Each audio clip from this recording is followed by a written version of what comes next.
Hello friends, हम आज जानेंगे क्रिप्टो करेंसी क्या है। लेकिन उसके पहले हम ये जानने की कोशिश करते हैं कि करेंसी क्या है। करेंसी को हम यदि आसान भाषा में समझें तो किसी वस्तु या सेवा को जब आप खरीदते हैं तो उसके बदले में आप उस मूल्य का जो आप उसको देते हैं वो करेंसी होती है। हम यदि रियल लाइफ में देखें तो रुपए, डॉलर, यूरो, पाउंड्स यह सब करेंसी है और अलग अलग देशों की ये करेंसी है। हम इसे फिएट करेंसी कहते हैं। फिएट करेंसी जो किसी गवर्नमेंट द्वारा ऑन की जाती है और जिसका कंट्रोल गवर्नमेंट और उस कंट्री के सेंट्रल बैंक के पास होता है। और यदि भारत की बात करें तो हमारी करेंसी रुपए है जिसका कंट्रोल आरबीआई के पास होता है। अब बात करते हैं क्रिप्टो करेंसी की। क्रिप्टो करेंसी जिस पर किसी का कोई कंट्रोल नहीं होता है और डिजिटल होती है, जिसे आप छू नहीं सकते। ये सिर्फ कंप्यूटर की दुनिया में ही होती है। तो आप कहेंगे कि फिएट करेंसी भी तो डिजिटल करेंसी ही हुई, क्योंकि आप अपने मोबाइल से ही सारे दुकानदारों को पैसे पे कर देते हैं और इसे आप छू नहीं सकते। तो मैं आपको बता दूं, जैसे आप किसी दुकानदार को, शॉपकीपर को ऐप के माध्यम से पे करते हो तो वो उस पैसे को एटीएम से निकाल कर यूज कर सकता है, जबकि आप क्रिप्टो करेंसी को छू नहीं सकते। इसका कोई एटीएम नहीं होता जिससे आप इनको निकाल कर यूज कर सकें। अब शायद आप करेंसी में और क्रिप्टो करेंसी में बेसिक अंतर समझ गए होंगे।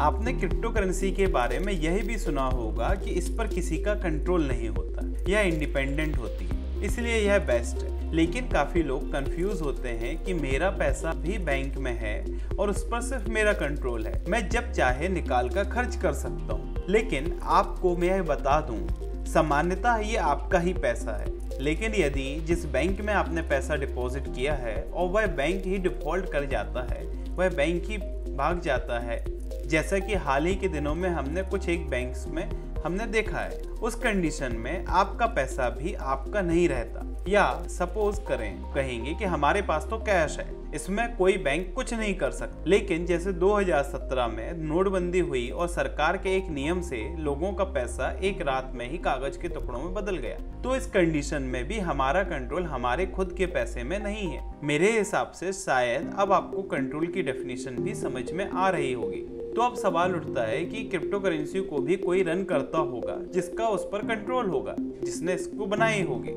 तो ऐसा नहीं है, क्रिप्टो करेंसी में किसी का कुछ कंट्रोल नहीं होता।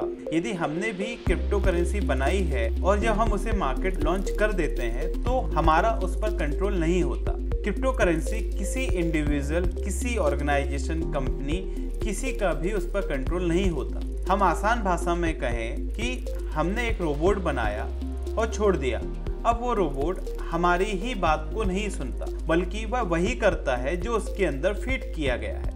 मतलब सरल भाषा में समझें तो आपने एक डिजिटल करेंसी बनाई और उसको कैसे वर्क करना है, कितने कॉइन्स रिलीज होंगे, किस लिए यूज होगी और कैसे यूज होगी, वो फीड कर दिया और उसे मार्केट में छोड़ दिया। अब आप उसमें कुछ नहीं कर सकते। अब वो करेंसी वो ही करेगी जो उसमें प्रोग्रामिंग की गई है। तो इसका मतलब क्या कि हम उसमें कुछ अपग्रेडेशन नहीं कर सकते, सुधार नहीं कर सकते। तो ये हो सकता है, लेकिन सिर्फ किसी एक इंडिविजुअल या ऑर्गेनाइजेशन के चाहने से ऐसा नहीं होगा, बल्कि इसकी कम्युनिटी डिसाइड करती है कि करेंसी में क्या अपग्रेडेशन हो सकता है। हम इसे सामाजिक करेंसी कहें तो ये गलत नहीं होगा, मतलब स्वच्छंद मगर सामाजिक रूप से बंधी हुई करेंसी। मन में ये सवाल उठता है कि जब इस करेंसी को हम छू नहीं सकते, सिर्फ कंप्यूटर की दुनिया में ही है बस, तो ये तो बहुत ही असुरक्षित होगी। तो मैं आपको बता दूं, ये बहुत ही सुरक्षित और ट्रांसपेरेंट होती है। जैसे बैंक में आपके पैसे का हिसाब सिर्फ 1, 2 या 4 सर्वर या कंप्यूटर में होता है, और यदि ये कंप्यूटर सर्वर काम करना बंद कर दें तो आपका और उस बैंक के सारे कस्टमर्स का रिकॉर्ड गुम हो जाएगा। लेकिन क्रिप्टो करेंसी में ये रिकॉर्ड नेटवर्क में जितने भी कंप्यूटर्स होंगे उन सभी में ही ये रिकॉर्ड मेंटेन होता है, और ये सब रियल टाइम में होता है। रियल टाइम से मेरा मतलब तुरंत होता है। इस नेटवर्क में सभी कंप्यूटर्स में रिकॉर्ड जो रखा जाता है हम उसे ब्लॉकचेन कहते हैं। हम कह सकते हैं कि हमारा सारा खाता बही, लेखा जोखा इसमें ही रखा जाता है, और ये ब्लॉकचेन ही है जो क्रिप्टो को सुरक्षित बनाता है। आप जानना चाहते हैं कि ब्लॉकचेन क्या है और कैसे काम करती है, तो आप कमेंट कर बताएं। हम इसके लिए एक अलग डिटेल्ड वीडियो बनाएंगे। और यदि आप क्रिप्टो करेंसीज, बिटकॉइन, इथेरियम के बारे में और जानना चाहते हैं तो हमारे चैनल को सब्सक्राइब करें और वीडियो को लाइक करें। अब लोगों का सवाल है, आखिर क्रिप्टो करेंसीज की जरूरत क्यों पड़ी? क्रिप्टो को सपोर्ट करने वाले बताते हैं कि भविष्य की करेंसी है और इससे हाई रिटर्न ऑन इन्वेस्टमेंट मिलता है और साथ ही साथ गवर्नमेंट और केंद्रीय बैंक का कोई नियंत्रण नहीं होता है और बहुत ही सुरक्षित है। तो क्या क्रिप्टो करेंसी में सिर्फ अच्छी ही बातें हैं या कुछ नकारात्मक पहलू भी है? तो दोस्तों, हर एक चीज का एक अच्छा पहलू होता है तो एक नकारात्मक पहलू भी होता है। जहां कुछ लोगों के हिसाब से क्रिप्टो करेंसी का किसी तरह के सरकारी नियमों में ना बंधना एक प्लस पॉइंट है, तो कुछ के लिए ये एक नकारात्मक पहलू भी है। यह पर्सन टू पर्सन वेरी करता है। जहां लोग सोचते हैं सरकारी नियमों में ना बंधना उन्हें हाई रिटर्न्स की उम्मीद देता है, वहां पर ही दूसरे पक्ष के लोगों को इसमें स्कैम का खतरा लगता रहता है। हम कह सकते हैं कि ये लोगों की रिस्क एपेटाइट पर निर्भर करता है कि कौन किस चीज को तरजीह देता है। एक दूसरा नकारात्मक पहलू इसका इलीगल एक्टिविटीज जैसे टेररिज्म एक्टिविटीज में यूज होना भी है।